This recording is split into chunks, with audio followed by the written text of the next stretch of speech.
Defence Lahore में वफाकी वज़ीर इत्तलात व नशरियात की गाड़ी के आगे फायरिंग का वाक़या पेश आया है। पुलिस ने नौजवान को असलहे समेत गिरफ्तार कर लिया है। अता तारड़ स्क्वाड के हमरा गुज़श्ता रात डिफेंस से अपने घर जा रहे थे।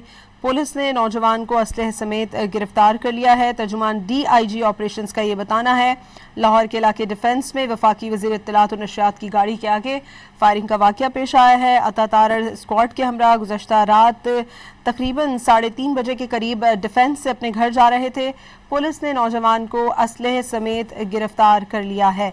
डिफेंस में वफाकी वज़ीर इत्तलात व नशरियात की गाड़ी के आगे फायरिंग का वाक़या पेश आया है। अता तारड़ स्क्वाड के हमरा गुज़श्ता रात तकरीबन 3:30 बजे के करीब अपने घर जा रहे थे और ये वाक़या पेश आया। पुलिस ने नौजवान को असलहे समेत गिरफ्तार कर लिया है।